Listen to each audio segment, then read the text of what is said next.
Of course, that piece of mica supposedly bringing reality to the Big Bang had to be created after the Big Bang. This strong anthropic principle is in fact too much to comprehend. Though quantum mechanics seems to deny the existence of a physical reality independent of its conscious observation, if our observation creates everything, including ourselves, we are dealing with a concept that is logically self-referential and mind-boggling. Accepting the boggle, we might ask, though we could only create a universe in which we could exist, is the one we did create the only one we could have created? But if you take quantum theory seriously beyond practical purposes, it has baffling implications. It tells us that physics' encounter with consciousness demonstrated for the small applies to everything, and that everything can include the entire universe. Copernicus dethroned humanity from the cosmic center. Does quantum theory suggest that in some mysterious way we are a cosmic center?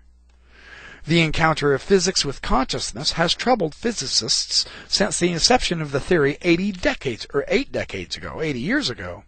Most physicists will dismiss the creation of reality by observation as having no significance beyond the limited domain of the physics of microscopic entities. Others will argue that nature is telling us something and we should listen. Our own feelings accord with Schrödinger's. The urge to find a way out of this impasse ought not to be dampened by the fear of incurring the wise rationalist's mockery. In other words, let's explore the implications of the quantum. Let's try to get to the bottom of what does it mean. Now, Fred Alan Wolf, one of the physicists at San Diego State, or he used to be, he's the author of several books, Taking the Quantum Leap, he's a popularizer. A lot of people don't like his writings because he is fleshing out the implications of the quantum, and I applaud him for his bravery and his skill and his ability and willingness to say, look, let's take another look and let's explore our assumptions after all. Let's take the implications of several of the different varying competing quantum theories all the way out to the end and see what it brings us. And it's pretty exciting to see some of the interesting interpretations and speculations.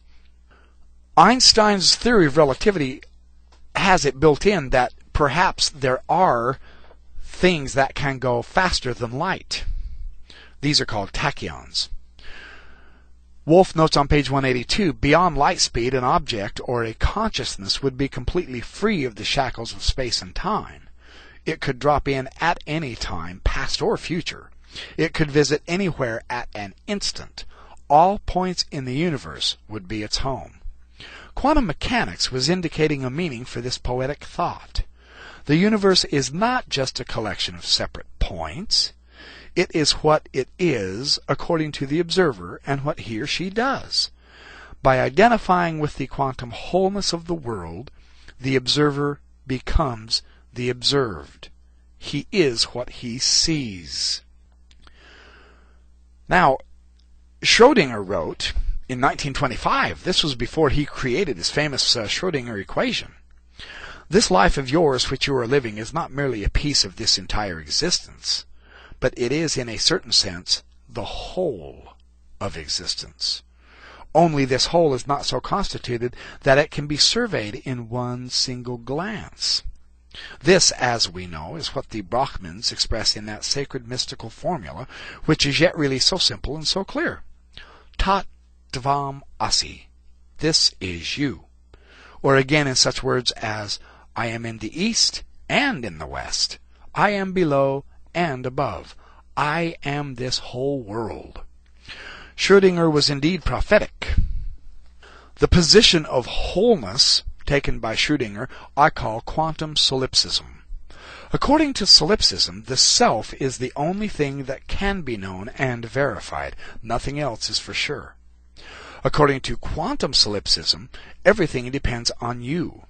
You create the whole universe. You are the you-niverse. How do you manage this? The answer is, you use your mind. Page 184. The questions raised by such a self-centered view of the world do not have easily understandable answers. Well, far from it.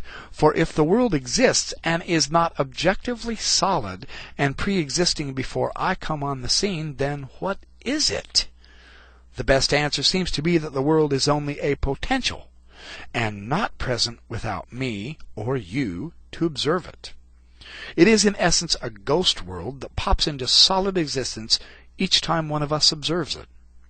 All of the world's many events are potentially present, able to be, but not actually seen or felt until one of us sees or feels.